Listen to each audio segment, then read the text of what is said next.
بسم اللہ الرحمن الرحیم۔ سورہ کہف قرآن مجید کی 18ویں سورہ ہے جس میں 110 آیات ہیں۔ یہ مکی صورت ہے اور اس میں کئی اہم قصے، آزمائشوں اور عبرت کے واقعات بیان کیے گئے ہیں۔ اس کی فضیلت اور اہمیت قرآن و حدیث کی روشنی میں بہت زیادہ بیان کی گئی ہے۔ یہ سورت ہمیں آخرت کی تیاری، فتنے سے بچاؤ اور ایمان کو مضبوط کرنے کی رہنمائی فراہم کرتی ہے۔ سورہ کہف کی فضیلت۔ جمعے کے دن کی تلاوت۔ رسول اللہ صلی اللہ علیہ وآلہ وسلم نے فرمایا، جو شخص جمعے کے دن سورہ کہف کی تلاوت کرے گا اس کے لیے 2 جمعوں کے درمیان نور روشن ہوگا۔ دجال کے فتنے سے بچاؤ۔ حضرت ابو درداء رضی اللہ تعالیٰ عنہ سے روایت ہے کہ رسول اللہ صلی اللہ علیہ وآلہ وسلم نے فرمایا، جس نے سورہ کہف کی ابتدائی 10 آیات یاد کر لیں وہ دجال کے فتنے سے محفوظ رہے گا۔ سورہ کہف کی تفصیل اور تفسیر۔ اصحاب کہف کا واقعہ۔ اصحاب کہف چند نوجوانوں کا قصہ ہے جنہوں نے اللہ کی توحید پر ایمان لانے کے بعد ظلم سے بچنے کے لیے ایک غار میں پناہ لی۔ اللہ نے انہیں کئی صدیوں تک نیند میں رکھا اور پھر انہیں دوبارہ زندہ کیا۔ 2 باغوں والے شخص کا قصہ۔ یہ قصہ ایک مالدار اور مغرور شخص کا ہے جس نے اپنے مال و دولت پر غرور کیا اور اللہ کو بھول گیا۔ اس کے انجام کے طور پر اس کے باغ برباد ہو گئے۔ حضرت موسیٰ علیہ السلام اور خضر علیہ السلام کا واقعہ۔ یہ قصہ علم اور صبر کی آزمائش پر مبنی ہے، جہاں حضرت موسیٰ علیہ السلام نے حضرت خضر علیہ السلام کے ساتھ سفر کیا تاکہ علم حاصل کریں۔ خضر علیہ السلام کے اعمال: کشتی میں سوراخ کرنا، لڑکے کو قتل کرنا، دیوار کو تعمیر کرنا۔ ان اعمال نے حضرت موسیٰ علیہ السلام کے صبر کا امتحان لیا۔ ذوالقرنین کا واقعہ۔ ذوالقرنین ایک نیک اور طاقتور بادشاہ تھے جنہوں نے مختلف قوموں کی مدد کی اور یاجوج ماجوج کو ایک دیوار کے پیچھے بند کیا۔ سورہ کہف کی اہم آیات اور ان کی تشریح۔ آیت 1 سے 8 اللہ کی توحید اور دنیا کی عارضی حیثیت بیان کی گئی ہے، جس میں پیغام ہے: ہر قسم کی تعریف اللہ کے لیے ہے، دنیاوی زندگی آزمائش کے لیے ہے۔ آیت 50 میں ہے: شیطان کی دشمنی اور حضرت آدم علیہ السلام کے واقعے کا ذکر۔ پیغام یہ دیا گیا ہے اس آیت میں کہ انسان کو شیطان کی چالوں سے خبردار رہنا چاہیے۔ تیسرا، آیات 103 سے 110 آخرت کا بیان، نیک اعمال کی اہمیت اور توحید پر زور دیا گیا ہے۔ پیغام یہ ہے کہ اعمال اللہ کے لیے خالص ہونے چاہئیں، شرک سے بچنا ضروری ہے۔ سورہ کہف کے وظائف۔ سورہ کہف کی تلاوت کی مختلف فوائد اور برکات قرآن و حدیث میں بیان کیے گئے ہیں۔ یہ سورہ نہ صرف ایمان کو تقویت بخشتی ہے بلکہ انسان کو دنیاوی و دینی مسائل سے بچانے کا ذریعہ بھی بنتی ہے۔ ذیل میں اس کے وظائف کو تفصیل سے بیان کیا گیا ہے جنہیں مختلف اسلامی کتب اور احادیث کی روشنی میں بیان کیا گیا ہے۔ دجال کے فتنے سے حفاظت۔ رسول اللہ صلی اللہ علیہ وآلہ وسلم نے فرمایا، جو شخص سورہ کہف کی ابتدائی 10 آیات یاد کرے گا وہ دجال کے فتنے سے محفوظ رہے گا۔ اس کا طریقہ یہ ہے کہ سورہ کہف کی ابتدائی 10 آیات کو یاد کریں اور روزانہ صبح یا رات کو ان کی تلاوت کریں۔ اس وظیفے سے دجال کے فتنوں اور دیگر شیطانی اثرات سے حفاظت ہوتی ہے۔ جمعے کے دن نور حاصل کرنا۔ رسول اللہ صلی اللہ علیہ وآلہ وسلم نے فرمایا، جو شخص جمعے کے دن سورہ کہف کی تلاوت کرے اس کے لیے اگلے جمعے تک نور ہوگا۔ طریقہ: جمعے کے دن سورہ کہف کو مکمل پڑھیں۔ اس عمل سے دل کو سکون اور زندگی کے معاملات میں آسانی حاصل ہوتی ہے۔ پریشانیوں اور مشکلات کا حل۔ سورہ کہف کی برکت سے انسان کی دنیاوی اور دینی مشکلات دور ہوتی ہیں۔ اگر کسی پر قرض ہے یا مالی پریشانی ہے تو سورہ کہف روزانہ پڑھنے سے اللہ آسانی پیدا کرتا ہے۔ زندگی کی مشکلات اور اندیشوں سے بچاؤ کے لیے اس سورت کو عشاء کی نماز کے بعد پڑھیں۔ رات کو تلاوت کے فوائد۔ رسول اللہ صلی اللہ علیہ وآلہ وسلم نے فرمایا، جو شخص سورہ کہف کی آخری آیات کو رات کے وقت پڑھے گا وہ رات بھر کے لیے اللہ کی حفاظت میں ہوگا۔ طریقہ: سونے سے پہلے سورہ کہف کی آخری 10 آیات پڑھیں۔ یہ وظیفہ شیطانی اثرات، خوابوں کی بے سکونی اور دیگر روحانی مسائل سے حفاظت فراہم کرتا ہے۔ موت کے وقت سکون۔ علماء نے بیان کیا ہے کہ سورہ کہف کی تلاوت موت کے وقت سکون اور ایمان کی سلامتی کا ذریعہ بنتی ہے۔ طریقہ: موت کے قریب وقت میں کسی کو سورہ کہف پڑھنے کو کہیں یا خود پڑھیں۔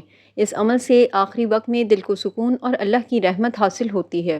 سورہ کہف کے یہ وظائف قرآن و سنت کی روشنی میں بیان کیے گئے ہیں اور ان کا باقاعدہ عمل ایمان کو مضبوط کرنے، دنیاوی و دینی مسائل کے حل اور اللہ کی رضا حاصل کرنے کا ذریعہ ہے۔ ان وظائف کو اخلاص کے ساتھ انجام دینا چاہیے اور اللہ کی مدد پر مکمل یقین رکھنا چاہیے۔ اصحاب کہف کا تفصیلی قصہ۔ یہ واقعہ اس وقت پیش آیا جب ایک ظالم بادشاہ نے اپنے لوگوں پر شرک کو مسلط کیا اور انہیں اللہ کے علاوہ بتوں کی عبادت کرنے پر مجبور کیا۔ کچھ نوجوان جو اللہ کی توحید پر ایمان رکھتے تھے اس ظلم کے خلاف کھڑے ہو گئے۔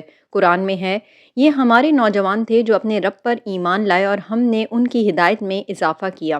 اصحاب کہف نے ظلم اور شرک سے بچنے کے لیے اپنے ایمان کا تحفظ کرنے کا فیصلہ کیا اور ایک غار میں جا کر پناہ لی۔ انہوں نے دعا کی، اے ہمارے رب، ہمیں اپنے طرف سے رحمت عطا فرما اور ہمارے لیے ہماری ہدایت کے معاملے میں آسانی پیدا کر۔ اللہ تعالیٰ نے ان نوجوانوں پر خاص رحمت نازل کیا اور انہیں نیند میں ڈال دیا۔ قرآن میں بیان ہوا ہے، تو تم انہیں دیکھتے کہ وہ غار میں اپنے دائیں اور بائیں کروٹ بدلتے رہتے ہیں اور ان کا کتا غار کے دہانے پر اپنی دونوں ٹانگیں پھیلائے بیٹھا تھا۔ اگر تم انہیں دیکھتے تو الٹے قدموں بھاگ جاتے اور تم پر ان کی دہشت چھا جاتی۔ اللہ تعالیٰ نے انہیں 309 سال تک سلا دیا۔ قرآن میں ذکر ہے، اور وہ اپنی غار میں 300 سال رہے اور 9 سال مزید۔ یہ مدت شمسی اور قمری کیلنڈروں کے فرق کو ظاہر کرتی ہے۔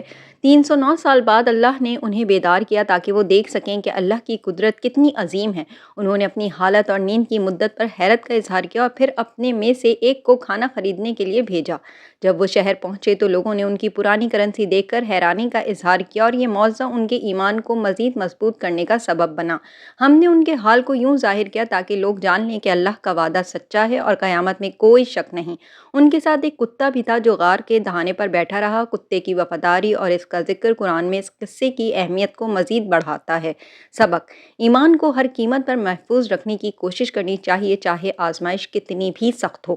اللہ اپنے نیک بندوں کی حفاظت کرتا ہے اور ان کی دعاؤں کو قبول فرماتا ہے۔ اللہ کی طاقت وقت اور حالات سے ماورا ہے۔ یہ واقعہ اللہ کی قدرت اور قیامت کے دن کی حقانیت کو ثابت کرتا ہے۔ حدیث کا حوالہ: رسول اللہ صلی اللہ علیہ وآلہ وسلم نے فرمایا، کیا میں تمہیں وہ نہ بتاؤں جو کتاب اللہ کی سب سے حیرت انگیز آیات میں سے ہے؟ وہ اصحاب کہف کا قصہ ہے۔ خلاصہ: اصحاب کہف کا قصہ ہمیں سکھاتا ہے کہ اللہ کی راہ میں ایمان اور صبر سے ہر آزمائش کا سامنا کیا جا سکتا ہے۔ اللہ کی قدرت ہر حال میں اپنے نیک بندوں کے ساتھ ہے اور وہ اپنے وعدے کو پورا کرنے والا ہے۔ دو باغوں والے شخص کا قصہ۔ قرآن مجید میں دو باغوں والے شخص کا قصہ ایک مثال کے طور پر بیان کیا گیا ہے تاکہ دنیاوی مال و دولت کی آزمائش اور اللہ کی نعمتوں پر شکر گزاری کی اہمیت کو اجاگر کیا جا سکے۔ یہ واقعہ انسان کو متکبرانہ رویے، غرور اور اللہ کی نعمتوں کو اپنی محنت کا نتیجہ سمجھنے سے بچنے کی تلقین کرتا ہے۔ اللہ تعالیٰ نے دو آدمیوں کی مثال بیان کی۔ ان میں سے ایک کو دو شاندار باغ عطا کیے گئے جو ہر لحاظ سے سرسبز، پھلدار اور زرخیز تھے۔ ان باغوں کے درمیان کھجور کے درخت تھے اور دونوں باغوں کے درمیان کھیتوں کا ایک سلسلہ تھا۔ باغوں میں نہریں بہتی تھیں اور ہر قسم کے پھلوں کی فراوانی تھی۔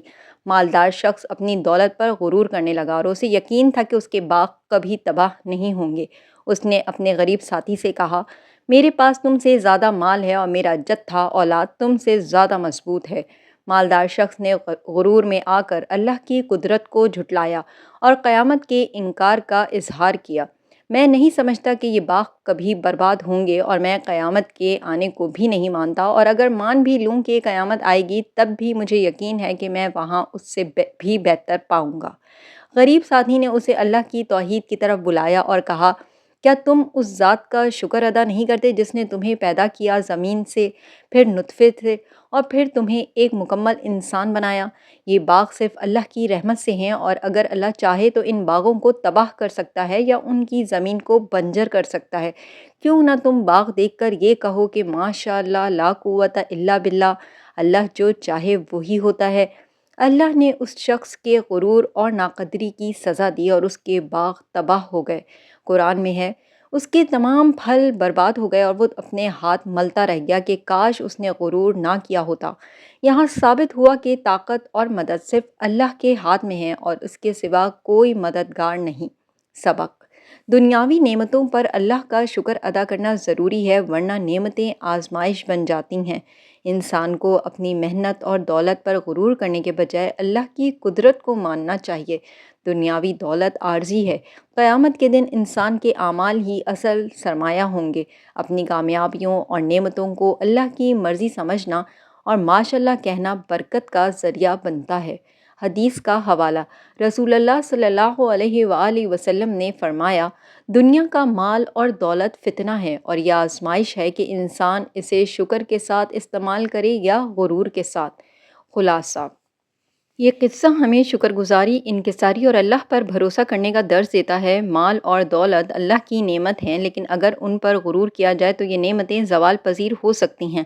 اصل کامیابی اللہ کی رضا اور آخرت کی تیاری میں ہے۔ حضرت موسیٰ علیہ السلام اور حضرت خضر علیہ السلام کا قصہ۔ حضرت موسیٰ علیہ السلام اور حضرت خضر علیہ السلام کا قصہ قرآن پاک کی سورہ کہف کی آیت 60-82 میں تفصیل سے بیان کیا گیا ہے۔ یہ واقعہ علم، صبر اور اللہ کی حکمت کو سمجھنے کی ایک بہترین مثال ہے۔ اس قصے میں 3 اہم واقعات پیش کیے گئے ہیں جن میں اللہ کی حکمت پوشیدہ ہے۔ حضرت موسیٰ علیہ السلام نے بنی اسرائیل کے درمیان ایک خطبے میں فرمایا کہ دنیا میں سب سے زیادہ علم رکھنے والے شخص وہ خود ہیں۔ اللہ تعالیٰ نے انہیں تنبیہ کے طور پر بتایا کہ ایک اور بندہ حضرت خضر علیہ السلام ہیں جس کے پاس بعض ایسے علم موجود ہیں جو حضرت موسیٰ علیہ السلام کے پاس نہیں ہیں۔ اللہ نے حضرت موسیٰ علیہ السلام کو حکم دیا کہ وہ حضرت خضر علیہ السلام سے ملیں اور ان سے علم حاصل کریں۔ حضرت موسیٰ علیہ السلام نے اپنے خادم یوشع بن نون علیہ السلام کے ساتھ سفر کیا اور کہا کہ وہ تب تک سفر جاری رکھیں گے جب تک 2 دریاؤں کے سنگم پر نہ پہنچیں۔ وہاں پہنچنے پر حضرت خضر علیہ السلام سے ملاقات ہوئی۔ قصے کے 3 اہم واقعات۔ نمبر 1، کشتی میں سوراخ کرنا۔ حضرت موسیٰ علیہ السلام اور حضرت خضر علیہ السلام ایک کشتی میں سوار ہوئے۔ حضرت خضر علیہ السلام نے کشتی میں سوراخ کر دیا۔ حضرت موسیٰ علیہ السلام نے حیرانی سے سوال کیا، آپ نے کشتی میں سوراخ کیوں کیا؟ کیا آپ نے لوگوں کو ڈبونے کے لیے ایسا کیا؟ حضرت خضر علیہ السلام نے جواب دیا، آپ صبر نہیں کر سکیں گے کیونکہ آپ میرے علم کو نہیں سمجھ سکتے۔ حضرت خضر علیہ السلام کی وضاحت۔ بعد میں حضرت خضر علیہ السلام نے وضاحت کی کہ یہ کشتی غریب ملاحوں کی تھی اور ایک ظالم بادشاہ تمام اچھی کشتیوں کو زبردستی قبضے میں لے رہا تھا۔ سوراخ کرنے سے کشتی عیبدار ہو گئی اور بادشاہ نے اسے ضبط نہیں کیا۔ پیغام: ظاہری نقصان کبھی کبھار بڑے نقصان سے بچانے کے لیے ہوتا ہے۔ نمبر 2، لڑکے کا قتل۔ پھر حضرت خضر علیہ السلام نے ایک لڑکے کو قتل کر دیا۔ حضرت موسیٰ علیہ السلام نے سخت اعتراض کیا اور کہا، آپ نے ایک بے گناہ جان کو قتل کر دیا، یہ تو بہت بڑا گناہ ہے۔ حضرت خضر علیہ السلام نے کہا، کیا میں نے نہیں کہا تھا کہ آپ صبر نہیں کر سکیں گے؟ حضرت خضر علیہ السلام کی وضاحت۔ حضرت خضر علیہ السلام نے وضاحت کی کہ یہ لڑکا بڑا ہو کر اپنے والدین کو کفر کی طرف لے جانے والا تھا۔ اللہ نے اس لڑکے کو لے کر ان کے لیے ایک نیک اور صالح اولاد عطا کرنے کا فیصلہ کیا۔ پیغام: اللہ کی حکمت ہماری محدود علم سے بہت بلند ہے۔ بعض اوقات نقصان ہمیں بڑے فتنے سے بچانے کے لیے ہوتا ہے۔ نمبر 3، دیوار کی تعمیر۔ حضرت موسیٰ علیہ السلام اور حضرت خضر علیہ السلام ایک گاؤں میں پہنچے۔ وہاں کے لوگوں نے انہیں کھانے پینے کی پیشکش نہیں کی، لیکن حضرت خضر علیہ السلام نے وہاں ایک گرتی ہوئی دیوار کو ٹھیک کر دیا۔ حضرت موسیٰ علیہ السلام نے کہا، آپ چاہتے تو اس کام کے بدلے معاوضہ لے سکتے تھے۔ حضرت خضر علیہ السلام کی وضاحت۔ حضرت خضر علیہ السلام نے کہا کہ اس دیوار کے نیچے یتیم بچوں کا خزانہ دفن تھا۔ اگر دیوار گرتی تو گاؤں کے لوگ خزانے پر قبضہ کر لیتے۔ اللہ نے ان یتیموں کے بالغ ہونے تک خزانے کو محفوظ رکھنے کا فیصلہ کیا تھا۔ پیغام: اللہ ہمیشہ اپنے بندوں کے لیے بہتر انتظام کرتا ہے، چاہے ہم اسے فوری طور پر نہ سمجھ سکیں۔ خلاصہ: اللہ کی حکمت کو سمجھنے کے لیے صبر اور ایمان ضروری ہیں۔ انسان کا علم محدود ہے اور اللہ کی حکمت کے پیچھے بڑے راز ہوتے ہیں۔ اللہ اپنے بندوں کے لیے ہر حال میں بہتر فیصلے کرتا ہے، چاہے وہ بظاہر نقصان ہی کیوں نہ لگیں۔ ذوالقرنین کا واقعہ۔ ذوالقرنین کا واقعہ قرآن مجید کی سورہ کہف میں بیان ہوا ہے۔ یہ ایک نیک بادشاہ اور اللہ کے بندے کا واقعہ ہے جنہیں اللہ تعالیٰ نے زمین میں طاقت، اقتدار اور وسائل عطا کیے تھے۔ ذوالقرنین نے اللہ کی عطا کردہ نعمتوں کو نیکی اور عدل کے قیام کے لیے استعمال کیا اور زمین کے مختلف حصوں میں سفر کیا، جہاں انہوں نے مختلف اقوام کو فائدہ پہنچایا اور یاجوج ماجوج کی آفت سے بچانے کے لیے ایک عظیم دیوار تعمیر کی۔